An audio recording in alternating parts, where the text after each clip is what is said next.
কৃষ্ণা শ্যামল শখের সংসার চ্যানেল থেকে তোমাদের স্বাগত জানাই বন্ধুরা। আজকে বসে গেলাম খেতে।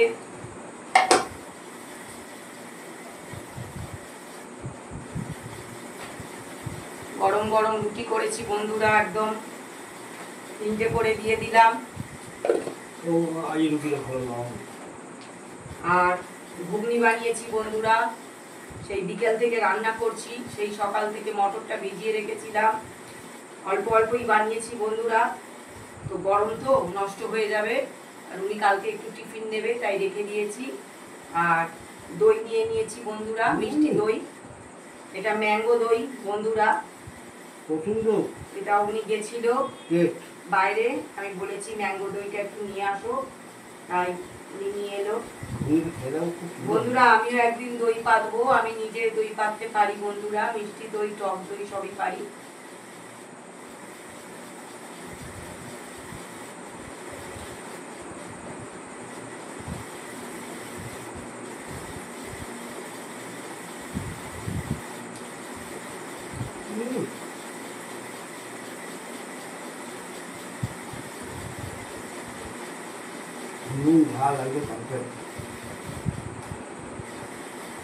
তুমি তো জানো কেন, ভালোই জানো।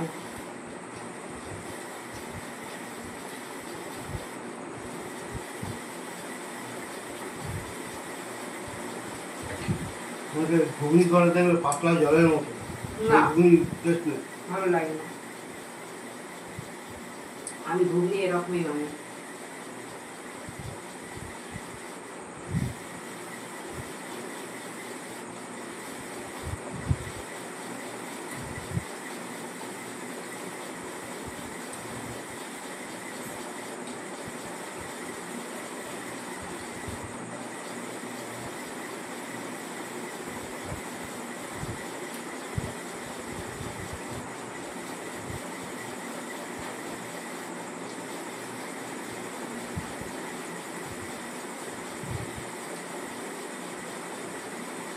ঘন্টা ভাঙাতে গেলে না, রাসনটা কবে তুলবো?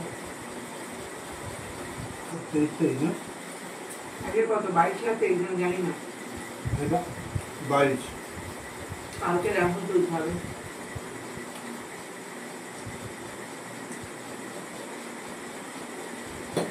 আমাকে বৃহস্পতিবার গম হাতে দিতে হবে বন্ধুরা। উনি একটু বাড়িতে থাকবে, ঘরের এত কাজ কাজ করতে করতে ও একদম সময় পায় না বন্ধুরা।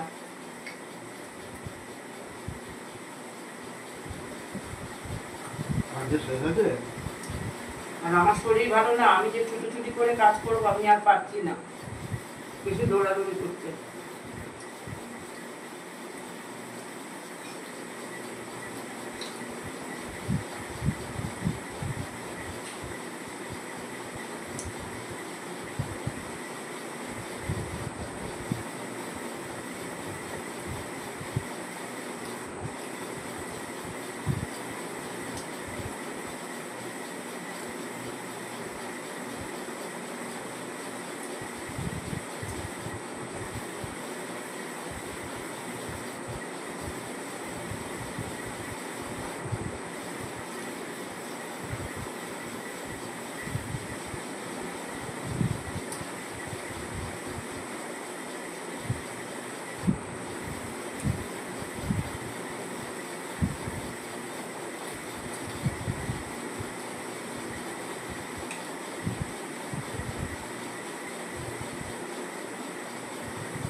কত রকম সবজি ওঠে,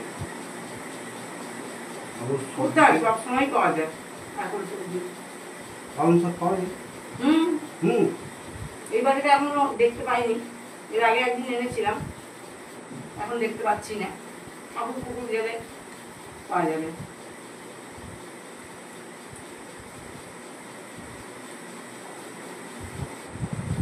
ঠাকুরপুরে পালং শাক অ্যাভেলেবেল।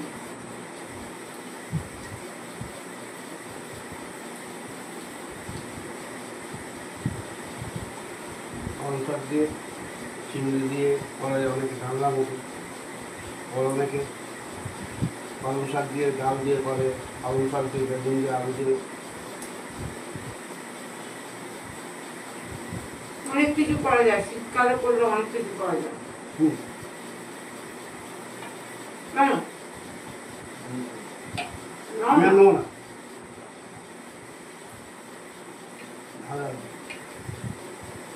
লঙ্কাটা দিয়ে ফেলেছি উঁচু করে, কাঁচা লঙ্কা। বন্ধুরা তোমরা দেখেছো উনি আগে খুব কাঁচা লঙ্কা খেত, এখন আবার ওনার জিভের স্বাদ করে বদলেছে, আবার ঝাল খেতে পারছে না বন্ধুরা, তো দই দিয়ে খাচ্ছে। বন্ধুরা ভিডিওটা প্রথম থেকে শেষ পর্যন্ত দেখবে, দইটা আর কিন্তু ভালো। লাইক কমেন্ট শেয়ার করে পাশে সুন্দর থাকবে। দইটা। শুভরাত্রি জানিয়ে ভিডিওটা এখানেই শেষ করলাম।